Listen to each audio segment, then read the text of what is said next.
These are the cameras on the corner. I have to go back and wind up on.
Zelensky's been on the European tour here in London. They expect the king, possibly the process of entering now. He's been in Madrid and he's also been in Paris trying to keep the Ukraine conflict on the agenda. Russia is getting oil revenue because of the conflicts in the Middle East and also going to Iran. So.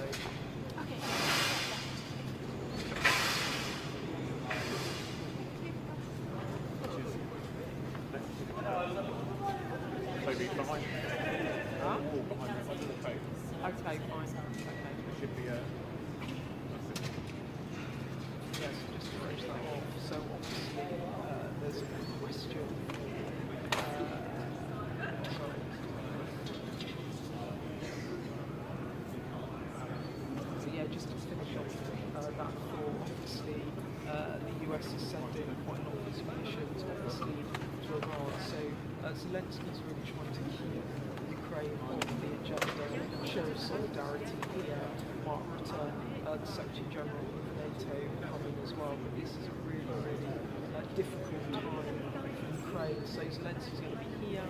They're going to go and address Parliament to speak about drone production and other things. So that's going to be really interesting to hear. I have to say, I'm going to be covering this afternoon on the telly, and I should look up here. So if you're interested in reading television.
Whoever doesn't need to, I think, like.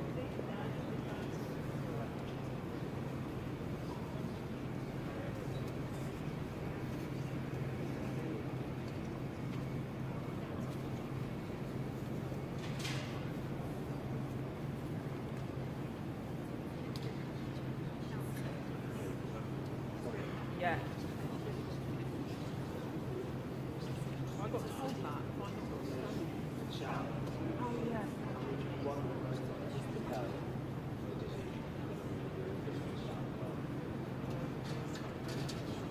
Have you got a stamp for that? No. It does help, yeah.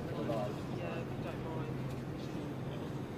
Not a big drama if you can't.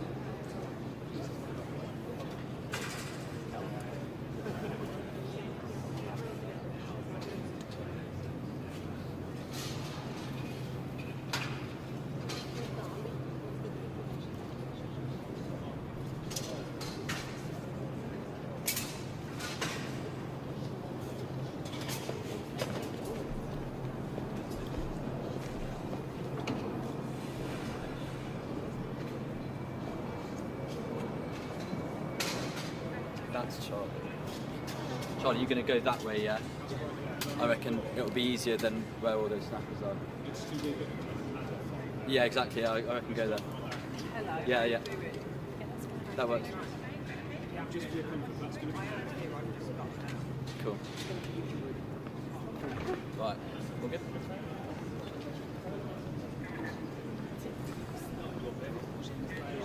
Charlie, can you check my shot? Tell me where to move this mic. We're live, we're going to shout. Well, just we cut here for the start of the live. Fine? Yeah? Yeah, but you can change the shot. It's just if you frame up a bit for the oh, yeah, maybe. Is that alright? Just roughly, is it alright? Alright. That's good. Take stand back. Not short. No, tall in stature. Did you hear that? Launch an official complaint there. Yeah.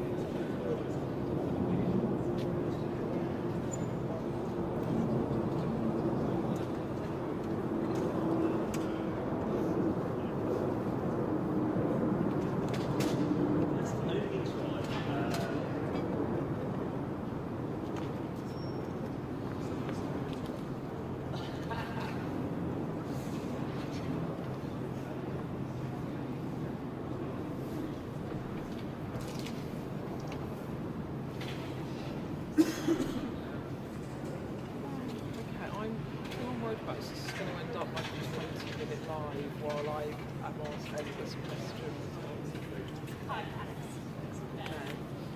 2:35. Because otherwise I could end up on a 15-minute live, which You could talk for 15 minutes. I could, but they could talk might for 20. I could, but they might move it to kind of like, what's the latest from Iran? I'd be like, hang on, let me check. I've got that here. I'd be like, I don't know, let me just look. Yeah. Like meningitis, I'm like.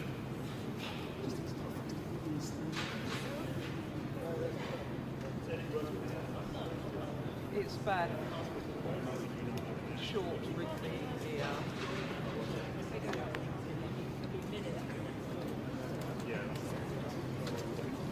Hi, Johnny. Can you hear me? Yes, I can, Johnny. Apparently he's coming at 2:35.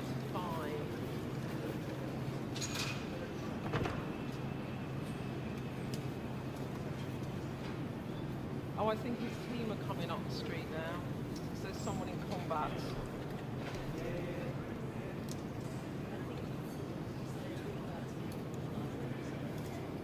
Yeah, should we do 2:30 for the live, Johnny?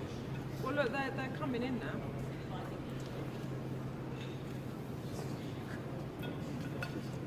his team are coming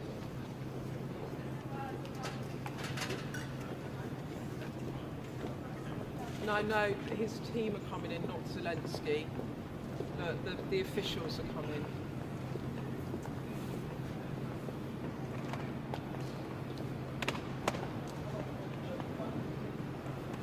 Has Trump forgotten you? Has Trump forgotten you?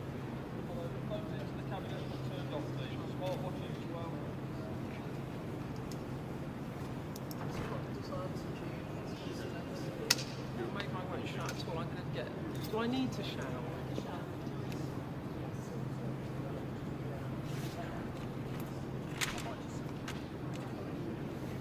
It's a bit rude. Alright, I'll do a shout. Well, I don't know. We're just discussing am I going to shout? Right, raise my voice.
Did you have another go at Starmer, Trump overnight?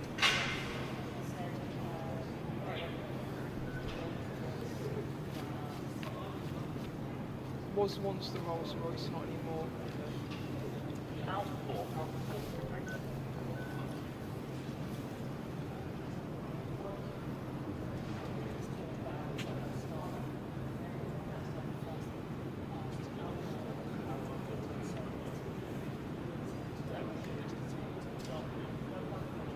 Yeah, I saw that, yeah.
We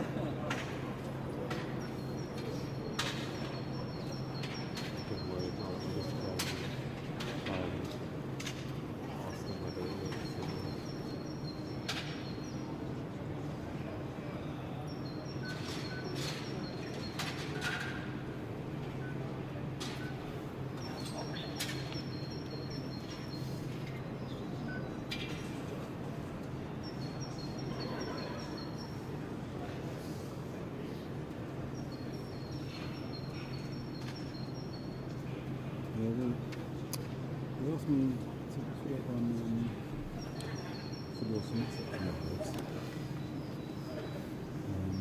which I now do.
Excuse me, you're going to be catching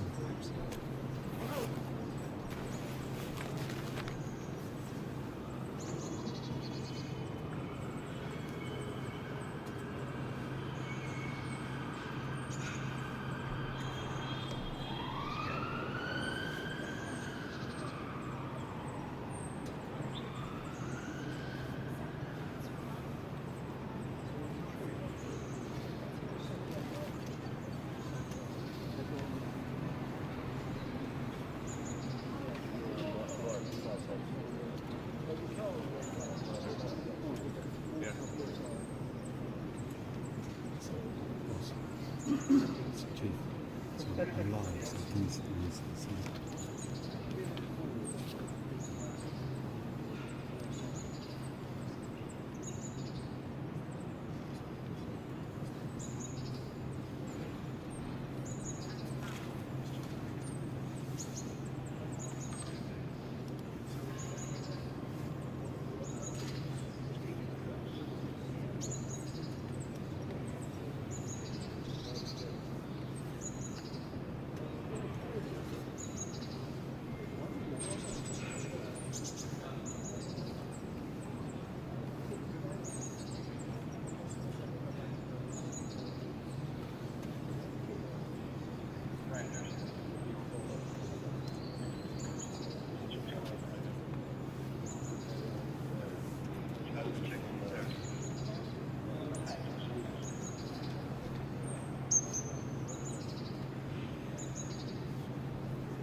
Coming up the street, guys. Healy is coming. Can anyone hear me or see me? Hello? Healy is walking up the street, so you might... Is that the Chief of Defence Staff or something?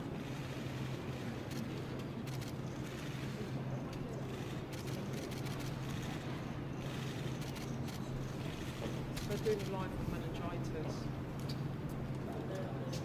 Huh? Yeah. Yeah. Well, yeah. I mean, Zelensky. So you've just missed Healy going in with the Chief of Defence Staff, but.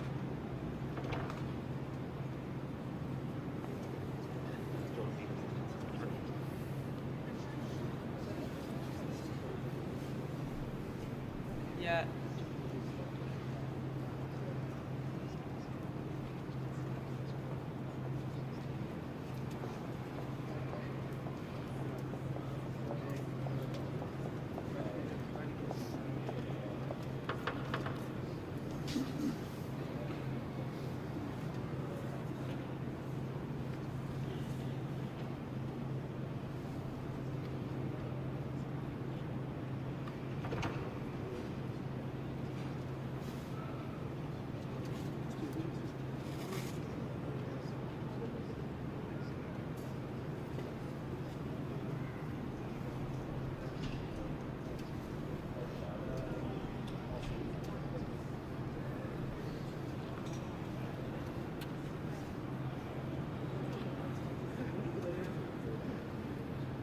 To duck out of shot when he comes in. Are we?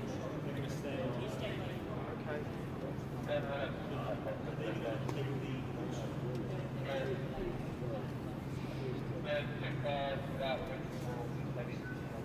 Okay, so do you want me to duck when he comes in?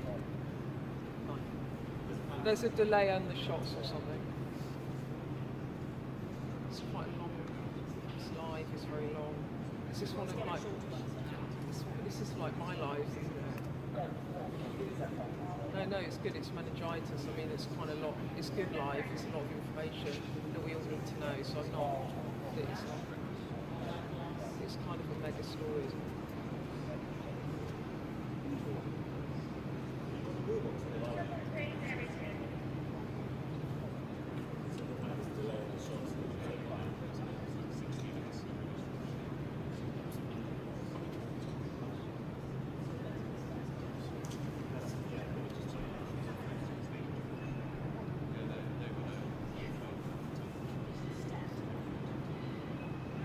just duck down? I just crouch? Probably, no, I'll probably just go silent as he comes in so that they can absorb that, and I might shout at them. And then I'll get back up and carry on. Oh, they're coming to me now.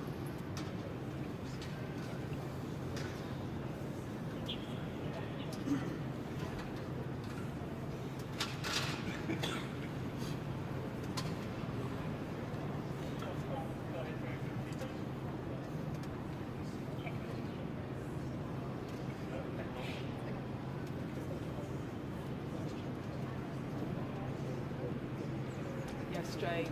President Zelensky has been with the King indulgence at the palace, and he's now making his way to Downing Street. John Ely, the Defence Secretary, has just gone in behind me with the Chief of Defence Staff, and this is part of President Zelensky's European tour. He's basically trying to say to allies, don't forget about Ukraine, don't forget about us, as the world's attention moves away from the conflict in Ukraine into the war in Iran, which is entering its third week.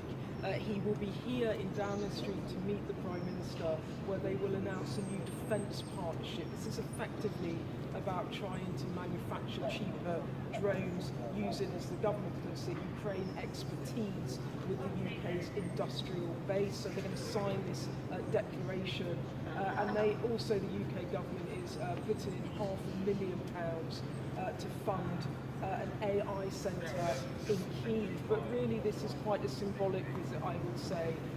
As I said, President Zelensky trying to keep the spotlight on Ukraine. From here, he will address Parliament. He will talk to 120 parliamentarians about the war. What does Ukraine need? As he tries to drum up more support, because there are tides moving against him. The conflict in Iran is helping Russia, because there is now more demand for Russian oil. They're making about $150 million a day in the spike in oil prices, and there's some relaxation now with India demanding that they should be allowed to get more oil from Russia. So that's one problem. And clearly the US is redeploying its munitions that were perhaps going to Ukraine, to the Middle East. So a really difficult time for President Zelensky. The gates are opening, so I'll duck down so you can see him come in. Hang on, he's not quite here. So they've got an issue with, sorry, the gates opened, I thought he was coming, but he's not there. They will be here imminently. The outriders are just coming in now. So President Zelensky, so you've got issues of munitions and of course peace talks. I mean, basically President Trump doesn't seem very interested anymore. His attention is on the Iran conflict. There had been talks, a few rounds, but the latest round it's been paused and it's not been scheduled. So this really is an attempt by Zelensky to keep Ukraine on the agenda. Cars are just coming in now.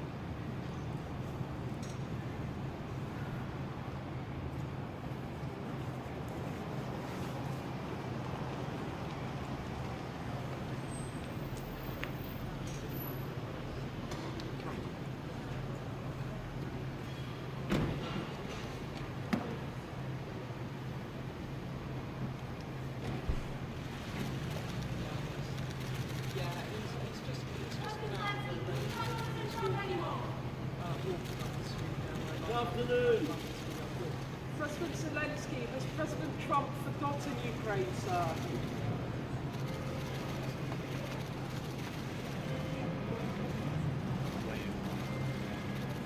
President Zelensky, has President Trump forgotten Ukraine, sir?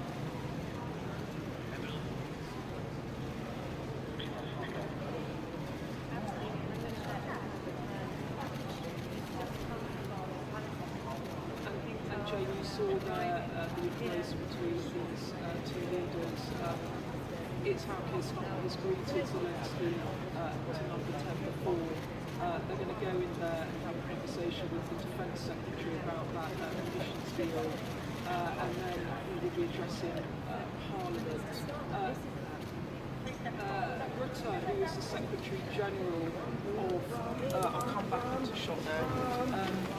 Now what happens is everyone piles in because at the top of the bilateral meeting there will be pictures and the gentleman might say some words, but there's no actual formal press conference planned today. But Mark Rutte, the Secretary General of NATO, is also going to be coming into Downing Street a bit later today, and of course it comes at a time when President Trump has given quite a stark warning to allies in NATO, saying over the past few days that it will be, quote, very bad for NATO if allies don't come and help him keep the Strait of Hormuz open. 20% of the world's oil travels through this passageway. It's been blocked, as you know, by Iran, and Trump has demanded that allies such as the cars behind me, allies such as the UK come and help him keep that strait open. And you saw the Prime Minister yesterday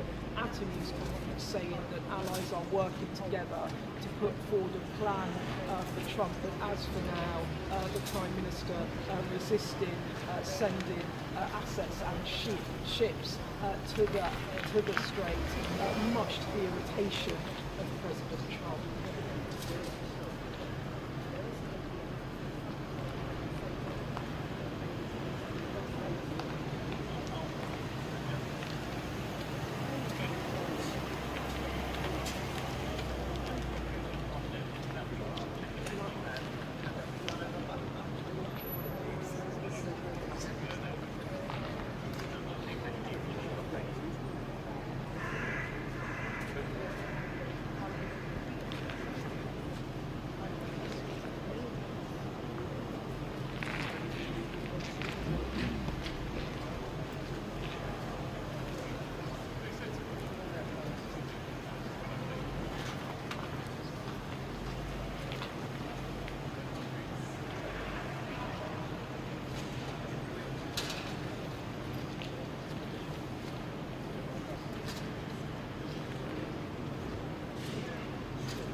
Please.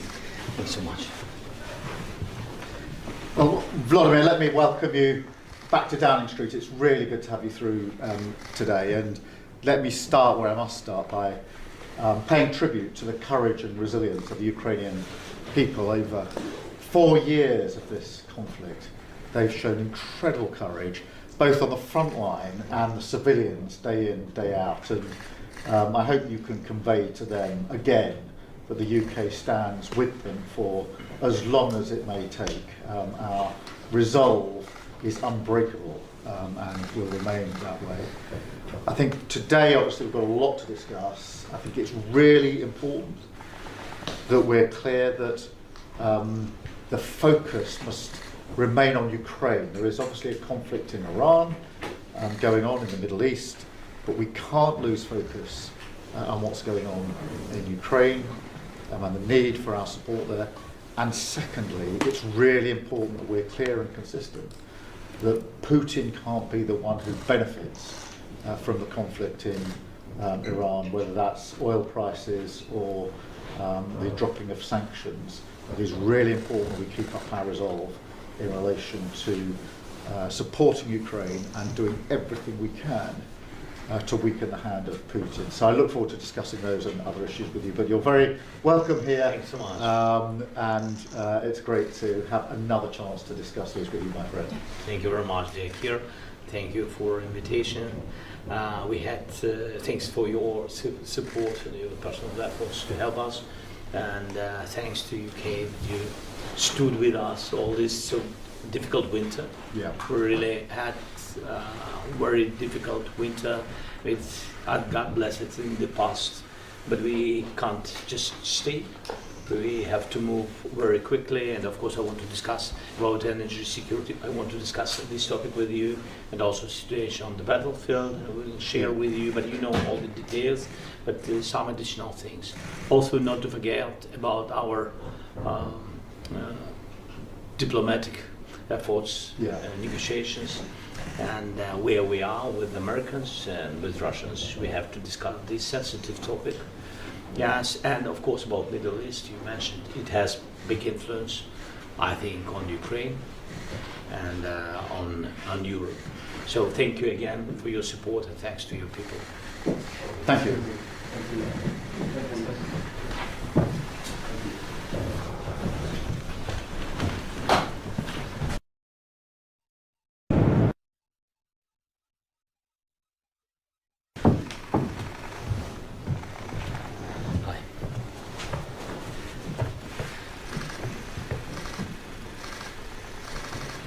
Please.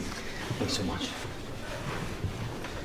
Well, Vladimir, let me welcome you back to Downing Street. It's really good to have you through today, and let me start where I must start by paying tribute to the courage and resilience of the Ukrainian people. Over 4 years of this conflict, they've shown incredible courage, both on the front line and the civilians, day in, day out. And I hope you can convey to them again that the UK stands with them for as long as it may take. Our resolve is unbreakable and will remain that way. I think today, obviously, we've got a lot to discuss. I think it's really important that we're clear that the focus must remain on Ukraine. There is obviously a conflict in Iran going on in the Middle East, but we can't lose focus on what's going on in Ukraine and the need for our support there. And secondly, it's really important that we're clear and consistent that Putin can't be the one who benefits from the conflict in Iran, whether that's oil prices or the dropping of sanctions. It is really important that we keep up our resolve in relation to supporting Ukraine and doing everything we can to weaken the hand of Putin. So I look forward to discussing those and other issues with you. But you're very welcome here. Thanks so much. And it's great to have another chance to discuss these with you, my friend. Thank you very much, dear Keir. Thank you for invitation. We had thanks for your support and your personal efforts to help us.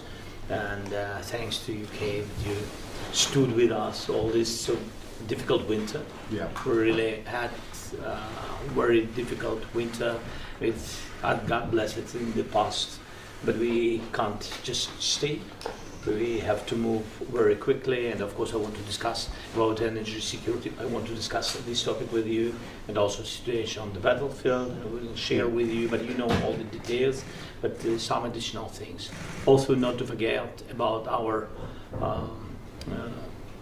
diplomatic efforts, negotiations, and where we are with the Americans and with Russians. We have to discuss this sensitive topic.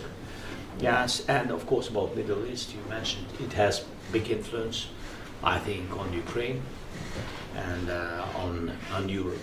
So thank you again for your support, and thanks to your people. Thank you.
definition.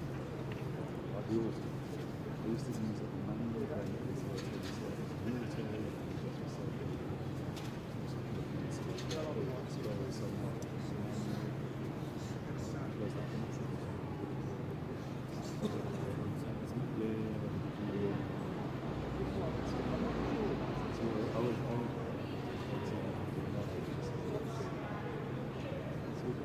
always prepared.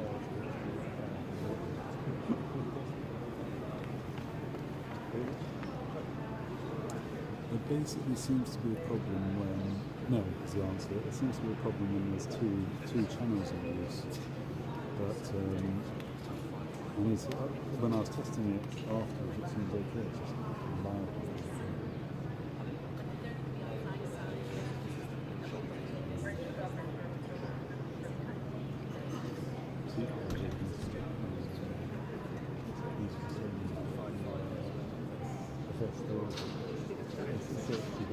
Yeah, I genuinely would agree.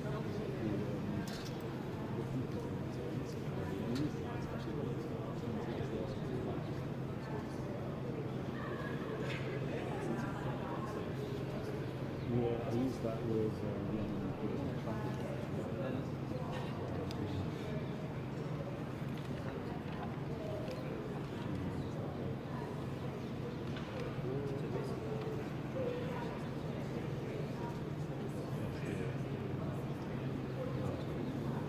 yeah, 15 minutes, 3 minutes.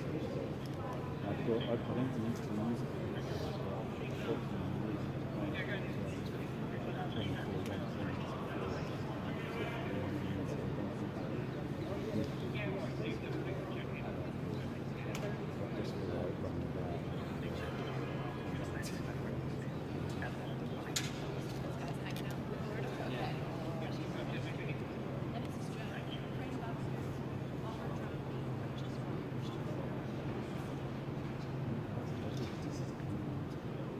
Really?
red carpet as well.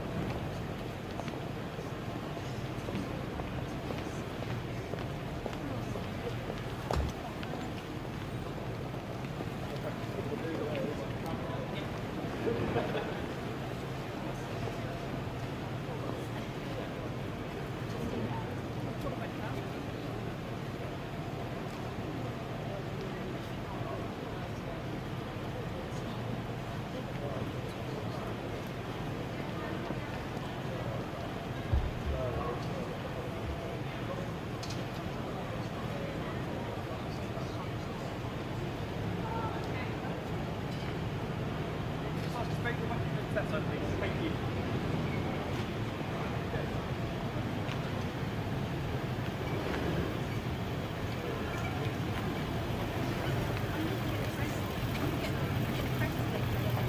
Should we see if they want any comments? Oh, hang on.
Don't trip over the thing.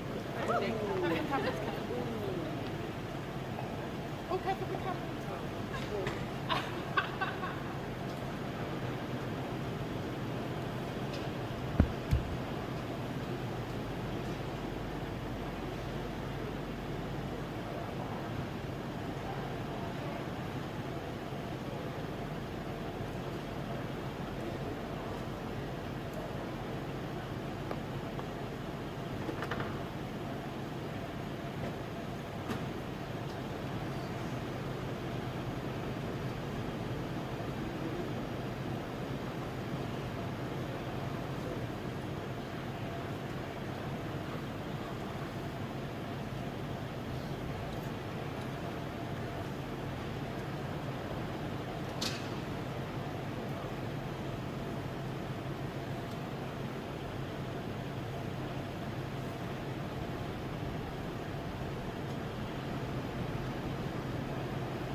What's the name of the Ukrainian company? Nuclear, sir. Oh, yeah. A heavy drop of grade. Prosecutor was about 20 kilometres, payload was about 10 kilograms, and we're integrating that into an armed infantry company within 20 armed brigades, which provides us both capability and we also have an opportunity to learn from the operators that improve the kit within the country. And is this all about working at much speed as possible, because we've been just talking about the need to move this fast? Increase the production, so to increase, especially we spoke about time. Yeah. So I think this is an opportunity to work military formation to military formation, company to company, learning from Ukraine, seeing that data, getting that feedback, and then moving quickly to get this kit in weeks and months rather than years. You've all been part of the same. Absolutely. So I'm lucky enough to command the company that will first integrate the heavy dropper drones. So we'll get. So you're going to do that integration? Absolutely. So we're changing the way we're thinking and fighting and training at the moment. We're sort of testing, and then we'll integrate the first system, aiming to sort of conduct between 4 and 8 missions a night, and if we're successful, then rolling out to sort of much greater scale, 100 missions a night. And Paul Swift is one of our top pilots. So he's been working on the smaller stuff, but looking forward to. Talk us through that. Yeah, basically. We work with a lot smaller drones at the moment, but hopefully moving on to the larger drones will be a benefit for the battalion and the army as a whole. With regards to the tactical employment, it's going to be great benefit working with the Ukrainian pilots. Would you say that you are also learning from the Ukrainians and they are learning from you? Is it a two-way street? I think fair to say? they've got a lot of experience, so it's great to learn experience from them, but also we can give our experience to ourselves. I think one point Vladimir was just making is that coming out of the winter now, looking already to prepare for the next winter, so there's a lot to do at speed. Their defense, we don't have enough of air defense. We had a very difficult winter. It's true, and we have to prepare for that winter. But the new packages help to save our electricity and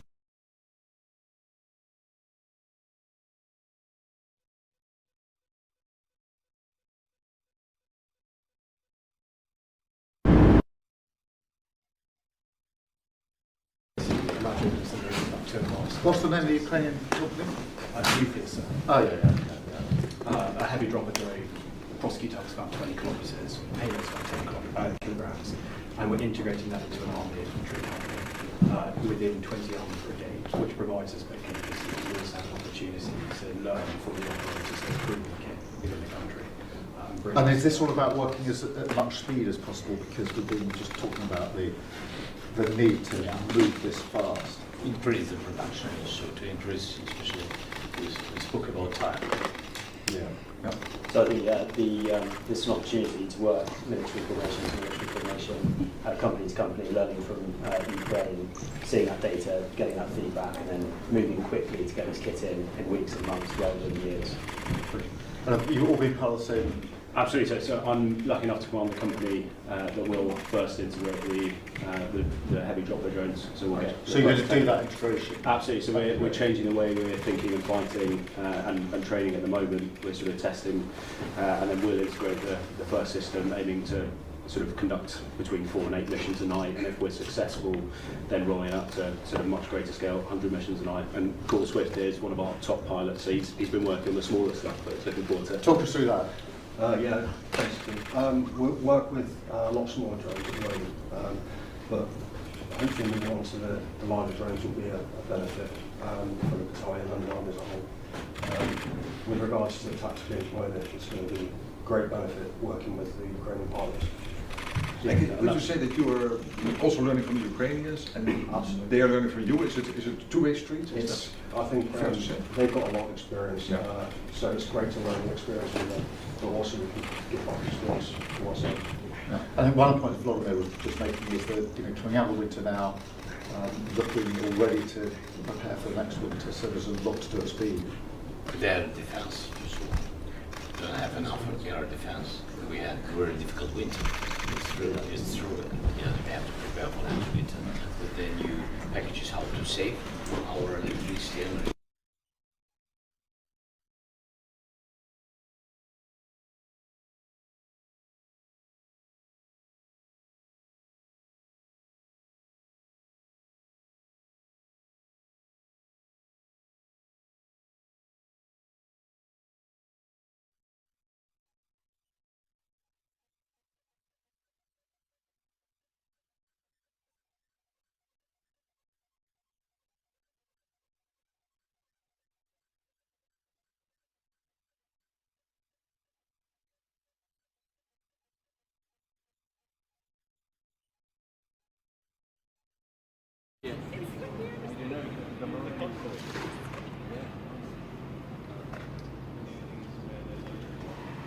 That's the core.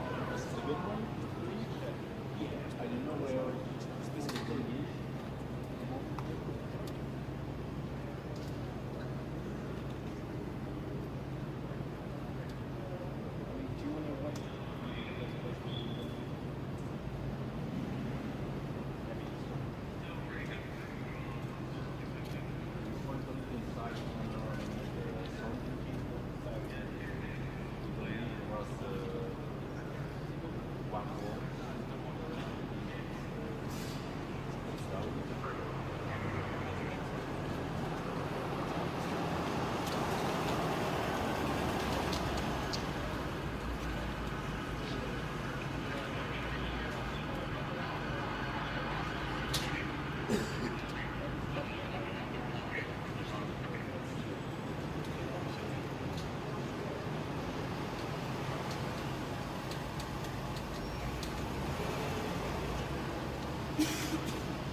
I think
So the audits. Yeah, 10 minutes. Got it? So, please speaker. Here.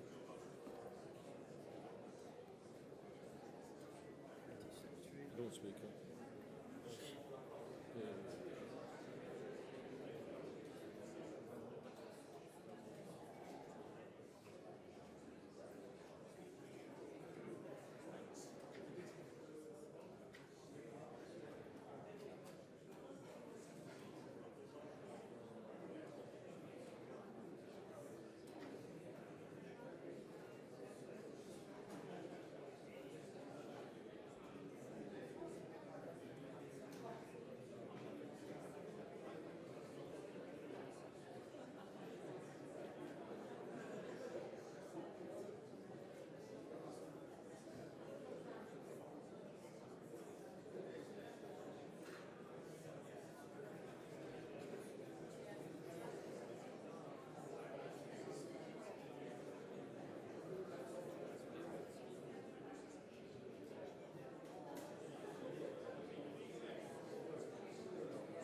floor, Speaker, and then proceed.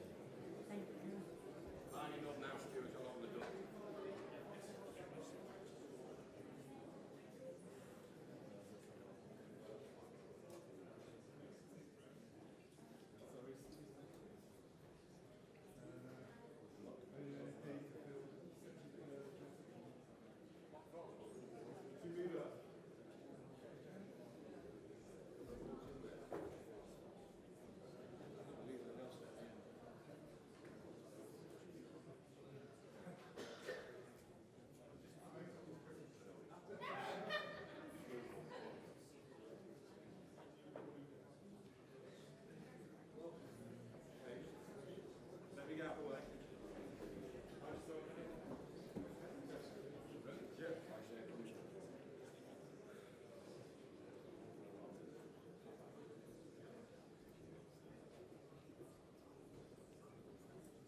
Mr. President, Your Excellencies, members of the House of Commons, House of Lords, ladies and gentlemen. Well, I'm always pleased to see you, Mr. President. My friend, I've got to say, unfortunately, this is not a meeting to celebrate or to see peace. We shall be happy and proud to see the President of the nation which has fought so bravely for its independence and freedom. We should be celebrating the courage and resolve of the people of Ukraine. Your country has showed incredible determination and ability in defending itself against the Russian aggression. But we cannot celebrate because we cannot forget there is not yet a just and lasting peace. We cannot forget that just over 4 years ago, Russia launched its illegal invasion into the heart of Ukraine. We soon learnt what happened in places like Bucha. I saw the devastation and the pain that was inflicted. I've got to say, to see that for myself last year at the Bucha Summit of Speakers, it was a strong reminder of why it is so important that the UK helps you seek justice by supporting the International Criminal Court and domestic war crimes that have happened in Ukraine. We stand in solidarity with you, remembering the civilians, the men, the women, the children who were slaughtered and there and elsewhere. The burning of bodies, the mutilation of bodies, the photos that we have seen of the atrocities that were carried out by Putin and his regime. Nor have we forgotten the children taken from Ukraine, forcibly deported to Russia, and the struggle of their families to regain and reintegrate them. We are committed to helping you trace them through a pilot mechanism which has identified over 600 additional children since September. And now there is another war in the Middle East, and we are concerned about the impact that war will have on energy supplies in this country and across the world. It is imperative that Russia does not profit from the world's need for energy, and the sanctions on Russian oil must remain in place. We are committed to exerting economic pressure on Russia. We have not forgotten what Ukraine faces in the enemy attacks on your vital energy infrastructure. The UK has provided funding to the Energy Support Fund to enhance your ability to generate the power you need through repairs and infrastructure protection. I am proud that this country has stood with you, the Ukrainians, in their struggle, and will stand with you in the future. bound by the 100-year partnership and agreement, signed in January 2025 and ratified by the Rada. It demonstrates the confidence in your long-term future and cements our role as your closest partners across pillars, including defence, science, energy, trade and culture and others.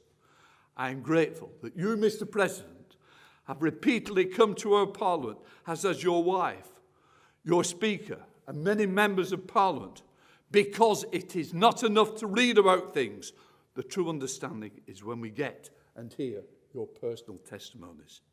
It is important that we do not lose focus on what is happening in Ukraine. It must not be driven out of our minds by other wars, and Ukraine must continue to get the support it needs to defend itself. Supporting Ukraine's resilience is essential to achieving just and lasting peace. But Ukraine's security is also the UK's security and Europe's security. In fighting for their country, they are fighting for our democracy, their sovereignty and their identity. Only the people of Ukraine can determine their future. Choice does not happen at the barrel of a gun or by redrawing international borders by force. It is important this brutal war ends, and we support all the attempts and to secure its ending. With justice and security of Ukraine. As part of that, we jointly lead the nations of the coalition of the willing to ensure security and the guarantees are in place in the event of a ceasefire. Across political parties of the United Kingdom, it is united in the support for Ukraine and its resilience in peace, as well as war. Whether through extensive military support, seizing Russian assets, upholding sanction regimes, disrupting shadow fleets, loan guarantees, humanitarian assistance, reconstruction projects, or supporting your Parliament to function. We are unwavering. One day, I hope to welcome you to a true celebration, a celebration of Ukraine which is free and democratic, no longer fighting for its survival.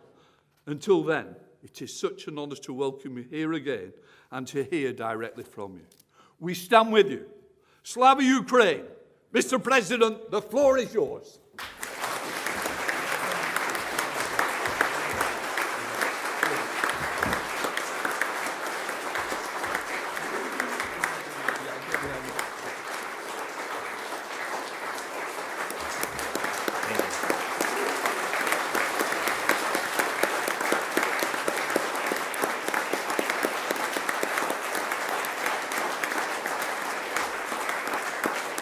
Thank you so much.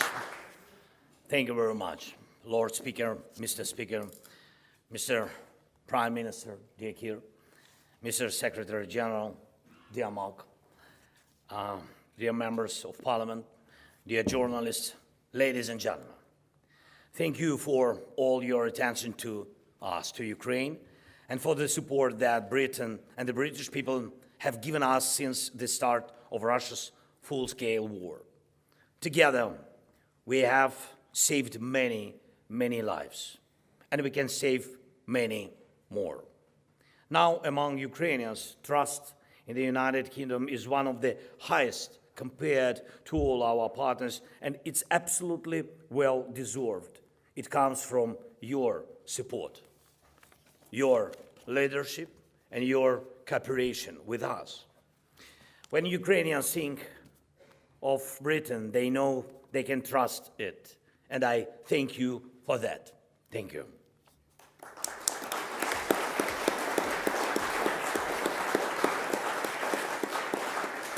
And I'm grateful that you truly care about what will happen to security, to our cities and villages, to our countries, and to our Europe, and to our world.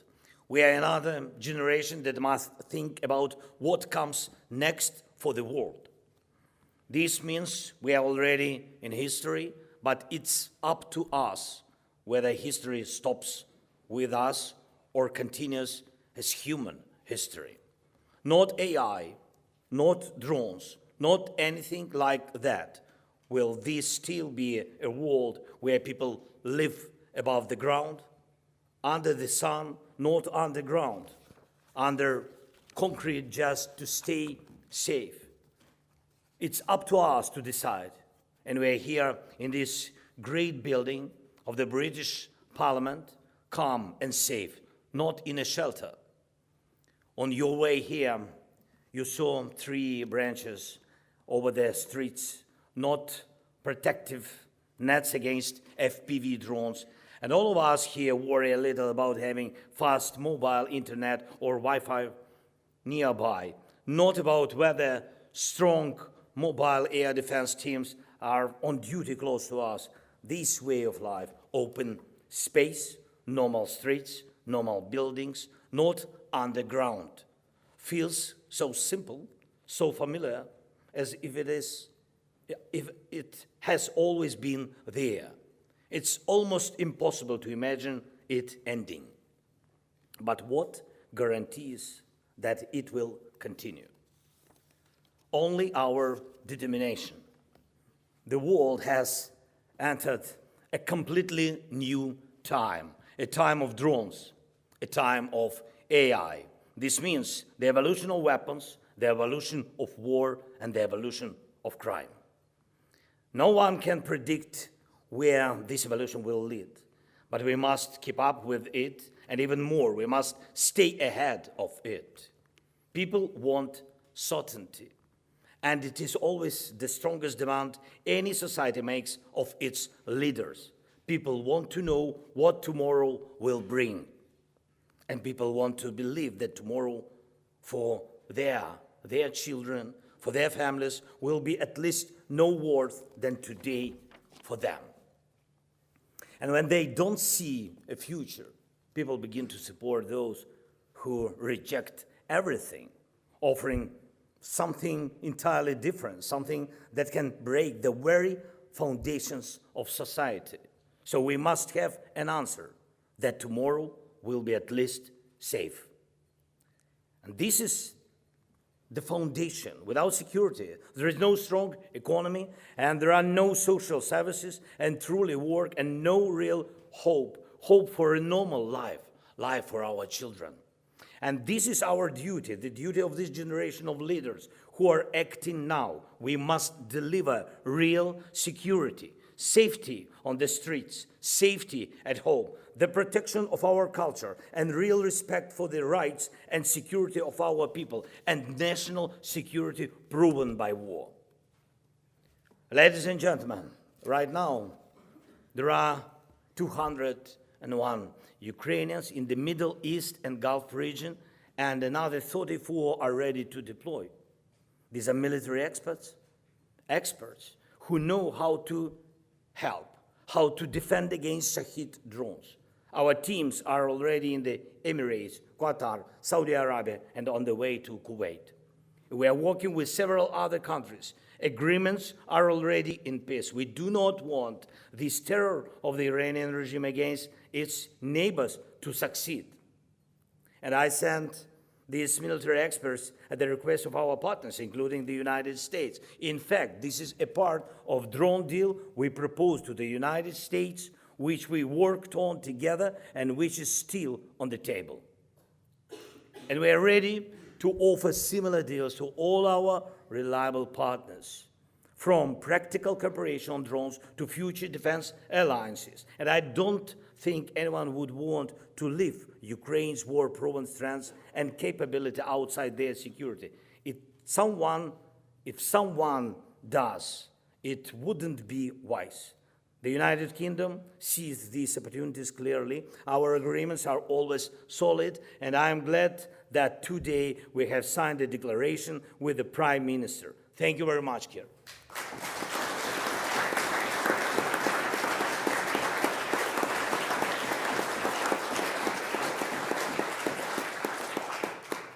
Armies in the Middle East and Gulf region have good protection against missiles, including Iranian ballistic ones. Patriot and THAAD systems work well, though they're expensive. But terrorist regimes always look for ways to break through defenses and make killing cheaper. Iran began producing Shahid drones years ago, attack drones that are now, after upgrades, even more dangerous than missiles. In Ukraine, we had to learn how to defend against them. About 3 years ago, Russia received Shahids from the Iranian regime. These are drones designed for the low-cost destruction of the expensive critical infrastructure targets. Iran taught Russia how to launch them and gave it the technology to produce them. Russia then upgraded them, and now we have clear evidence that Iranian Shaheeds used in the region contain Russian components. So what is happening around Iran today is not a faraway war for us because of the cooperation between Russia and Iran. And we do not believe we have the right to be indifferent, even if we are separated from human suffering or shared danger by an ocean. An ocean, however big and beautiful, or by anything else.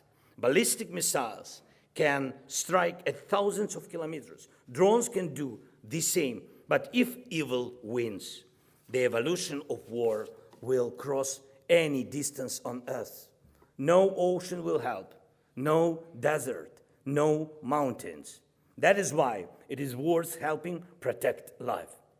The regimes in Russia and Iran are brothers in hatred. And that is why they are brothers in weapons. And we want regimes built on hatred to never win in anything. And we want no such regime to threaten Europe or our partners.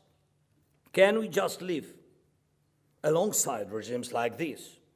Ukraine tried to live in peace with Russia, and 2 invasions in 10 years. This is the result. The Middle East has not had a single year of real peace while this regime has been in Iran. And we are entering a time when such regimes are gaining new ways to kill, cheaply, over long distances, using AI, and as before, simply because they want to destroy you and can force their own people to work for war. One Iranian Shaheed costs about $50,000. To shoot it down, partners often use missiles, some costing up to $4 million, or combat aircraft, which is also very expensive. Iranians knew that no air defense in the world would be enough to stop such drones, such number of drones. And we were the ones who changed that. In Ukraine, we stopped one such drone with 2 or 3 interceptors, small interceptors, costing less than $10,000 in total. So our approach is far more cost-effective than anything our partners use today. Dear friends, we must build security the way so that the evolution of security stays ahead of the evolution of war. And it is not only about a state launching attacks. We must be ready for any kind of strike, including from non-state actors, criminal networks, terrorist groups, and even lone attackers who can gain access to such technologies. With the spread of drones, mass attacks no longer cost billions, they cost far less. It is no longer only a wealthy madman like Putin who can afford this, unfortunately. But even now, and even he is still being given money as sanctions on his oil are lifted. And of course, I thank you that the UK is not doing this. Thank you so much. And we see the same way, strong support for Ukraine, strong sanctions against Russia, and strong joint defense projects are the only basis for effective diplomacy to end this war. Aggressors don't end wars because they suddenly want to. They stop when they can no longer continue. That's why pressure is crucial. I thank you that Britain understands this. Thank you.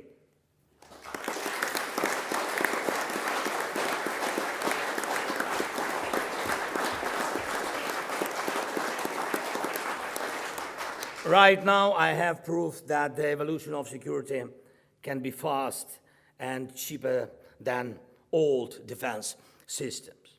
And this is an iPad with software that lets us control our security in real time.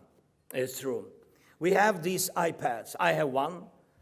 My Prime Minister has one. Our Minister of Defense and our top military commanders, they have it. It lets us see the front line in Ukraine, and even every enemy killed, with video proof. Right now, 90% of Russian losses on the front are caused by our drones. That's why it's so important to know who has the advantage in drones and to be fast and strong in defending against them. iPad also shows every strike in our skies, our sea area, and our long-range strike against Russia. It gives us real-time control over people's safety and our infrastructure and energy sector. And I believe the evolution of security will make it possible for every leader, every defense minister, and even ordinary people to have tools like these, and with them, a high level of protection of life. Leaders and ministers work for people. And if the leaders have power, it's only because people trust them with their security. With tools like these, people will not only trust, they will be able to see for themselves what is being done for their security in real time. We see, these are examples, you can see, We see every large-scale Russian attack on our cities in detail. Launch, points, flight, path, likely targets. The system let us analyze each attack and how our defense responds as a whole. In real time, we see what is happening in the sky and what resources are being used to protect us. It's a clear way to keep control and to adapt to a real-time situation. And there are almost no nights in Ukraine, and that's true, no nights in Ukraine without Russian Shahed attacks. Sometimes hundreds of attack drones and dozens of missiles in a single night. But interceptor rate is around 87–90%. And this number would be higher if we had enough investment in our defense production and enough missiles against ballistic threats. And these are our two main shortages: funding and Patriot missiles. That's why we are working to involve our partners in production and to help Europe build all the air defense it needs. Here is the massive attack on the night of March 14. In total, there were, can you imagine, there were nearly 500 Russian air attacks weapons, 430 drones and 68 missiles of different types. And we shut down most of them, and in real time, on this iPad, in our system, we could see how our aircraft were working, where electronic warfare was used, and how interceptors were deployed. And of course, our mobile air defense teams are also working, and we see it all on the iPad across the whole country and down to each individual strike, how the defense worked, what needs fixing, which solutions in which areas will bring the best results. We do this after every Russian attack. It means each day. It is this layered defense that ensures Russia cannot destroy us from the air. Every part of the system must be used. Our newest element is interceptor drones. When conditions and weather allow, we use hundreds of them every day. These works thanks to our production in Ukraine and with our partners, Sting, Mirovs, P1Sun, and others. And I'm glad we have a joint project with the United Kingdom, the Octopus drones. This is successful decision, successful interceptions depend on well-placed positions of our soldiers, set up to cover as many drone routes as possible. And it is constant hunting at night, and now even during the day. And you see how many Patriot systems and other air defense systems there are in the Middle East and the Gulf. But there is still not enough security. Why? Why not enough security? Because the Iranian regime's weapons have evolved faster than defense in these countries. This is a problem that must be solved and can be solved. And as soon as possible, we all understand what comes next.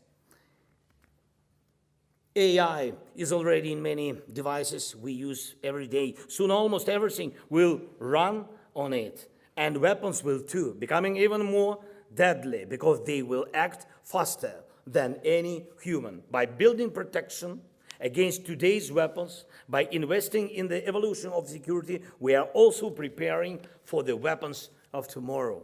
Perhaps we are preventing a problem.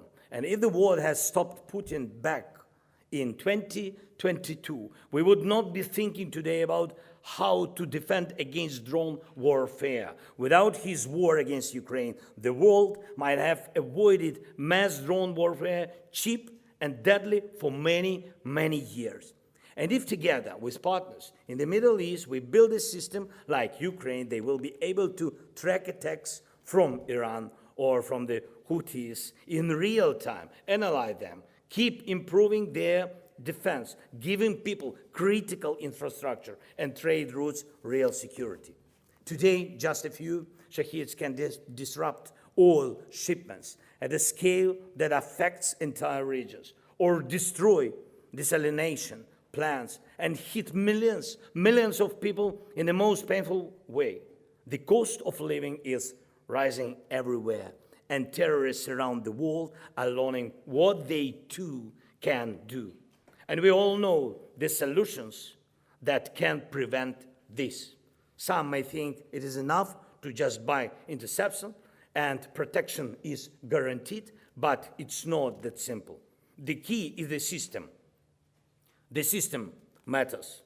And there have already been cases when partners bought interceptors but still had no ask for help because they did not have a system to use them. And without a system, any interceptor is just a toy, not a real defender. So what do we have? First, we are capable of producing at least 2,000 effective and combat-proven interceptors every day. We can produce more. It depends on investment. We need about 1,000 interceptors a day, and we can supply at least another 1,000 a day to our allies. Second, we know how to build radar and acoustic coverage to respond to how Shaheeds and other drones approach. Third, we have software that allows radars to keep working even under electronic warfare, jamming in real time. We analyze enemy frequencies and respond to them. And because of this system, we understand how effective our defense is against almost every attack drones. And we can move our positions and air defense to get better results. This iPad gives full control of the situation because we have a system for using our defense tools. If a Shaheed needs to be stopped in Emirates, we can do it. If it needs to be stopped in Europe or United Kingdom, we can do it. It's a matter of technology, investment, and cooperation. And the fact that we go through this winter, which Russia tried to make deadly for all our families, shows that our solutions work. The key is to keep improving them in line with the threats we face and those that are coming. The evolution of threats never stops. For example, your military bases in Cyprus, this is what our security proposal could look like. Our experts would place interception teams and set up radars and acoustic coverage, and this would all work. If Iran launched a large-scale attack similar to Russian attacks, we would guarantee protection. This is the kind of reinforcement we offer, and it may soon be needed across Europe. And drones can be launched not only from land, but also from ships at sea. Such long-range strikes are no longer rare. Different countries already use them, and since European seas still have many targets from Russia's Shadow Fleet, launching drones from such vessels is no longer something unexpected. Ukraine didn't have a strong navy like Britain or some of our other partners, but we have pushed what is left of Russia's fleet into distant base in the Black Sea, where their ships hide from Ukrainian sea drones. This is a completely new security reality in our sea. The Russian fleet, which was powerful, has no effective way to counter our drones. Their defenses have been strong. We do not deny that. But our naval drone systems keep evolving, and we focused on the speed of that evolution, and we won our sea. We started with simple kamikaze sea drones, then we built drones with turrets that can shoot down helicopters. Now we have drones that can shoot down Russian fighter jets from the sea. We have developed boats that carry other drones. We also have boats that strike targets on land from the sea. And we are developing more stable drones that can operate longer and more effectively at sea. Soon, and not in the distant future, we will have systems that can operate even in ocean conditions. We are also effectively working on underwater systems. So, facing threats in the Black Sea, we are finding the right security solutions. And these solutions can be used in your matters as well, including in complex situations like the Strait of Hormuz today. Drones can solve problems that even a fleet sometimes cannot. And of course, we also have full information about what is happening on the ground, real ground in Ukraine, and the front line completely. This iPad gives full control over movement along the front. All changes are tracked and fully verified over any period, not just partially. Ukraine collects, analyzes, and uses data on the full battlefield situation. We track every engagement and every change along the front. And we have video proof for almost every figure of Russian losses we report. This winter alone, Russia lost more than 92,000 killed and seriously wounded, each confirmed by video.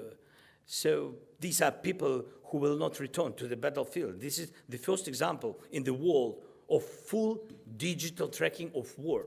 Russia may try to mislead satellites or adjust reports in the highest offices around the world. But if this iPad shows that Kupiansk, this is our big city in Kharkiv region, Kupiansk is under our control, then it is true.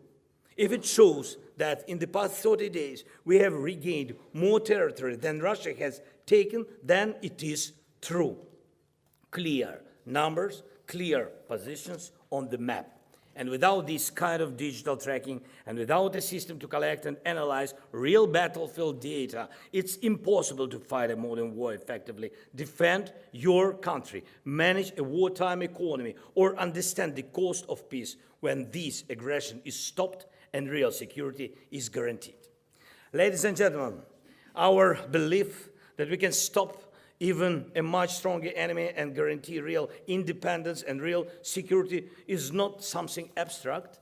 Ukrainians are practical people, very practical. Ukraine is the best place today to produce drones, to develop technology. It's also one of the best places to produce artillery and to test what really works in weapons and in tactics. Ukrainians are creating new ways to protect their life on the battlefield, in our cities, villages, in our infrastructure, at sea, in the sky. And we didn't become this technological by chance. Our strength through more than 4 years of full-scale war is not by chance either. This is the result of work. This is the result of our system. And we offer real defense cooperation, and we are already working together, not from zero. On today's battlefield on land, in the air, at sea, success depends on speed and on smart, system-based solutions. And this is our answer to Russia. We do not say Russia cannot innovate. It can, but it does so to kill. To kill, to maim, to destroy. This is what it does best, as do the Ayatollahs. You can see it in how Shaheeds have evolved from something like weapons of the blitz to drones that are faster, more deadly, and already using AI. But we know how to stop this because we have system, and the system of defense that works with what you and other partners use. We have strong coordination between the front and our defense industry, and we have something else, the skill and thinking of Ukrainian soldiers. Often, ideas from one unit, one brigade, when scaled up, solve problems that once seemed impossible. All of these works together. And it helps us fight with fewer resources than Russia, but with more dignity. Dignity. This is the main thing what we have. Dignity of our people. We must go further. We must build modern defense forces together. Only together with you, with all our allies in Europe, we must produce all levels of air defense against drones and all types of missiles, including ballistic. Our seas must be secure, and our forces in other seas must be protected from all threats. Europe not only has this potential, it also has a mission to protect not only itself, but what it believes in. We believe in people, in their rights and freedom. We believe in culture, and we want nations to live in real peace, strong peace, and communities in respect. Together, Europe is a global force, one of the world cannot do without, and that no one can stand against. We must grow this strength, and we can do it, and we must direct it, and we can. We must act now, so that the future generation will say, these leaders acted when it mattered, and that people lived in safety. We are ready to do everything so that our defense stays ahead of those who want to kill. Please work with us as closely as possible so that neither Kiev, nor London, nor any of our capitals will have to hide under drone nets or live under concrete without a safe sky, safe land, or safe seas in a world where drones rule instead of people. You should have tools like this iPad, which means having the system of protection, the system we can build together. Today I began my visit with an audience with His Majesty King Charles. And I gave him the iPad.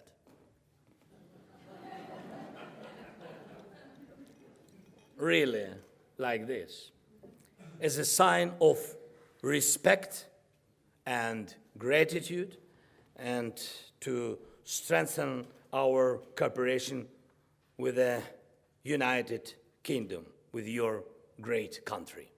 Thank you so much.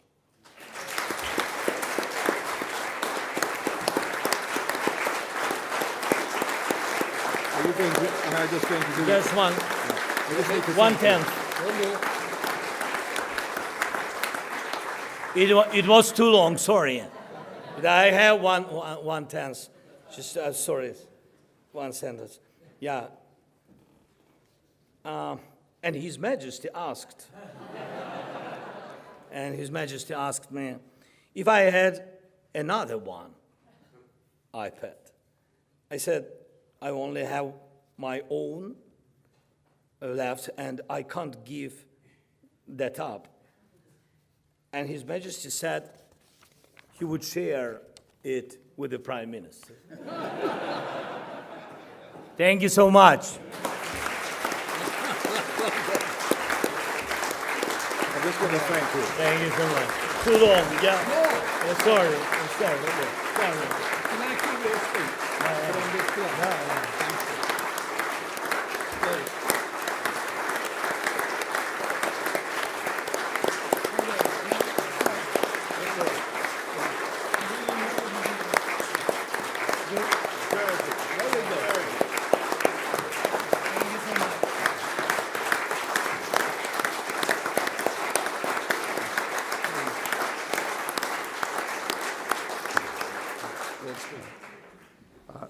Mr. President, Secretary-General, Prime Minister, my Lords, members of the House of Commons, ladies and gentlemen, it's a profound honour for me to formally thank you, Mr. President, for that inspiring and encouraging speech. Since Russia's first incursion into Ukrainian territory and the unlawful annexation of Crimea in 2014, and even more since the full-scale invasion of 2022, your nation has endured a brutal and unjustifiable assault by the Putin regime. With the support of the United Kingdom and other allies, you've resisted murderous aggression and stood strong for the principles of liberty, justice, and peace. And the UK has committed more than £20 billion to Ukraine since the invasion, and that support remains unwavering, with further military aid pledged as long as it takes. And I welcome very much today's announcement that closer UK-Ukraine defence cooperation focused on this impressive electronic warfare and measures to counter drone attacks. I was going to say, as a Scot, I was delighted to hear recently that the fishing community had sent hundreds of tons of salmon farm nets to Ukraine to help defend against drones. But you've moved on from that, I can see. The continent of Europe and the whole free world owe Ukraine a debt of gratitude for your courage. J.M. Barrie, the world-renowned, I hope, Scottish novelist and playwright, understood that courage is the sustaining virtue, the one on which all others ultimately depend. In an address to my own University of St Andrews just over 100 years ago, in the wake of the carnage of the First World War, he declared, "Courage is the thing. All goes if courage goes. Unless a man has that virtue, he has no security for preserving any other." And the English writer W.E. Henley, in his poem Invictus, which is so well known, gave that truth its most memorable expression, "the battered but unconquered soul." Henley knew about suffering, having lost a leg as a young man, but he refused to let that suffering master his spirit. He wrote, "In the fell clutch of circumstance, I have not winced nor cried aloud. Under the bludgeoning of chance, my head is bloody but unbowed." And those words speak with great force to the courage shown in Ukraine by you and for so many over so many years, too many years. In the Ukrainian people, we too today see embodied both Barry's moral insight and Henley's defiance. Mr. President, next month, I am proud to host here in the House of Lords, or up the corridor, a viewing of the deeply moving film Second Wind, which is sponsored by a member of the House who I see in his place, Lord Banner, whose wife is also Ukrainian. And for those who don't know, I commend this film to you. I tell you, you won't get through it without bursting into tears. It features 5 Ukrainian soldiers, Olya, Roma, Misha, Sasho, and Vlad. All have suffered severe combat wounds, including the loss of limbs, defending their homeland against the Russian invaders. The film shows them training in just 2 months to climb Kilimanjaro, scaling the mountain on prosthetic limbs and reaching the summit before returning to their army units to once again serve their country. At its conclusion, Olya dedicates their achievement to the comrades who've given their lives in the war, as well as to the future when Ukraine can once again thrive as a free, independent, and peaceful nation. She says, "I hear the voices of those who are no longer with us. We did it for them. We did it for us. We did it for our future. We won together." They are, in the deepest sense, Henley's bloody but unbowed, grievously wounded, yet unconquered spirit. Despite suffering bombardment, grief, extreme discomfort, and the daily strains of war, the Ukrainian people have not surrendered either their national will or their human dignity, as you pointed out, Mr. President. They've shown that courage is not just daring in battle. It's endurance, it's constancy, it's loyalty, and hope under unbearable pressure. And that is why their struggle speaks so powerfully to the rest of us, because it shows that when courage holds, much else can still be saved. And we stand by them, and we wish you well. And I join my friend and colleague, the Speaker of the House of Commons, in declaring loud and clear, Slava Ukraini.